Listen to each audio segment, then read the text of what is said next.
This is how the clip delivery system we function.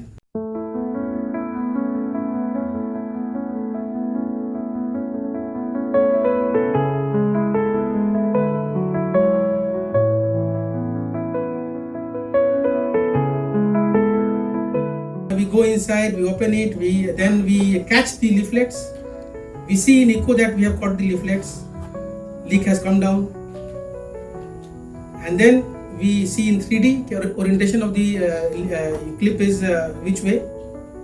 Okay, and then we release the device. You see, this is the only clip which is left over, and everything comes out. You see, everything comes out. And this is the patient's condition next day. Patient was discharged in 48 hours. This is the beauty of these procedures. 48 ঘন্টার মধ্যে patient চলে যাবে। Eastern ইন্ডিয়াতে প্রথমবার চলে এলো মাইক্লিপ procedure Manipal হসপিটালে। আমার সঙ্গে এই মুহূর্তে ডক্টর দিলীপ কুমার। আমি প্রথমেই যেটা জানবো যে এই প্রসেসটা এক্স্যাক্টলি কি আর কাদের লাগবে? দেখুন, এটা MyClip is indigenous, made in India clip system আছে, যে প্রথমবার মিস্টার ইন্ডিয়াতে ইউজ হলো। এটা আমরা ইউজ করি in those patients who have mitral leak, যেখানে মাইট্রাল ভ্যালভ লিক করছে, and patients heart function is less and he is not suitable for open heart surgery and valve replacement, very high risk for open heart surgery. Then we choose this patient for clip devices. এটা এই পেশেন্টে 25% heart function ছিল, severe leak ছিল। Then we chose this patient, এর surgical risk very high ছিল, and patient thankfully procedure went well, and this Indian clip is found to be extremely good. খুব ভালো result হলো এর, patient is doing well. So this procedure will help so many patients where surgery was not possible. Patient used to just keep on getting admitted with heart failure on medicine, and finally patient বাঁচতো না। Sir you said choose, তো এখানে patient choose করার একটা জায়গা আছে, choose করা, yes yes yes. Criteria কি কি হতে পারে? ক্রাইটেরিয়া হচ্ছে, দেখুন, যার পেশেন্টের হার্ট ফাংশন 60% 70% আছে, পেশেন্ট হাঁটাচলা করছে, একটু লিক সিভিয়ার আছে, কিন্তু সিমটম এখন শুরু হয়েছে, পেশেন্টের কোনো ক্রিয়েটিনিন ঠিক আছে, কিডনি ফাংশন ঠিক আছে, তো এইসব পেশেন্টে অপারেশন করার কোনো অসুবিধা নেই। পেশেন্টের open heart surgery valve change করে দেওয়া যায়, সার্জন করে দেন, এটা রিপেয়ার করে দেন।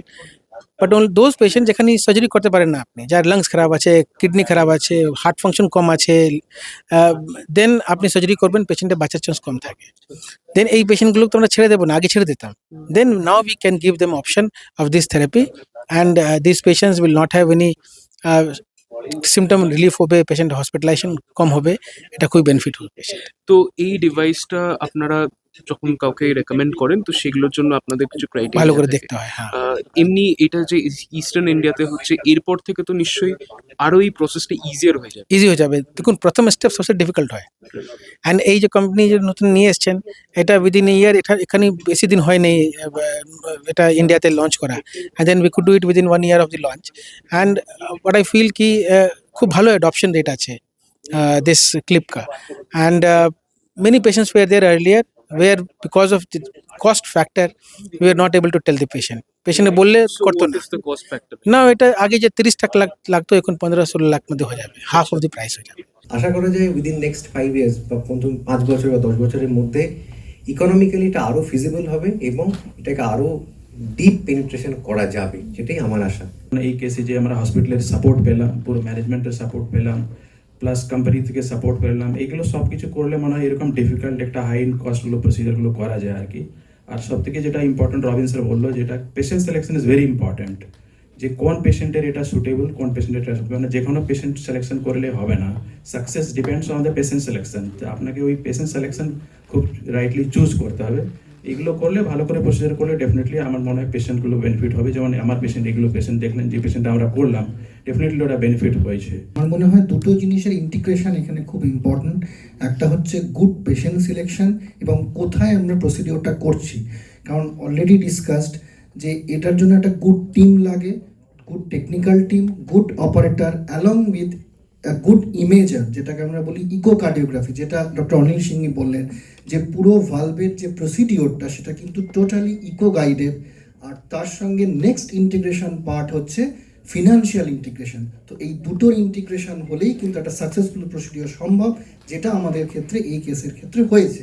এবং ইন ফিউচার আমরা এই যেটা ডক্টর দেবপ্রিয় বললো, এই ধরনের পেশেন্ট যাদের মাইট্রাল রিগার্জিটেশন আছে, সেই পেশেন্ট আমরা কিন্তু প্রচুর মাত্রায় পাই, প্রচুর মাত্রায়।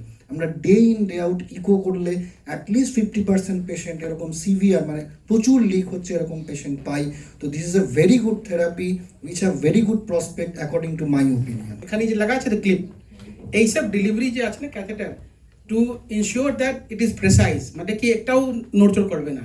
দ্যাটস ওয়াই এখানে হ্যান্ডেল আছে, এখানে স্ক্রু সিস্টেম আছে, 2 মিলিমিটার 3 মিলিমিটার ডিফারেন্সও we have to be capturing and to ensuring কি আমরা 2 মিলিমিটার ভিতরে যাচ্ছি আসছি তো এক্স্যাক্টলি আমরা ওখানে পজিশনে আছি কি আছি না, মিলিমিটার ওয়াইজ। ইকোকার্ডিওগ্রাফিতে আমরা দেখছি he showing us with inside the lab being everyone এক্সক্রাফট। ওখানে আমরা ভিতরে once we go inside the left atrium, ওখান থেকে দেখুন এখানে নবগুলো আছে which bend it. You can দেখুন এখন বেন্ড হয়ে যাচ্ছে, দেখেছেন তো, এই দেখুন বেন্ড হয়ে যাচ্ছে। So we have a lever system, so deflects, it extends, it lateral, medial, যেখানে আমরা যেভাবে চাই ওরকম ঘুমাতে পারি। The remote control এখানে আছে। আমরা যেহেতু ভিতরে যাচ্ছি, when we are going inside, we are seeing this on fluoro as well as on echocardiogram.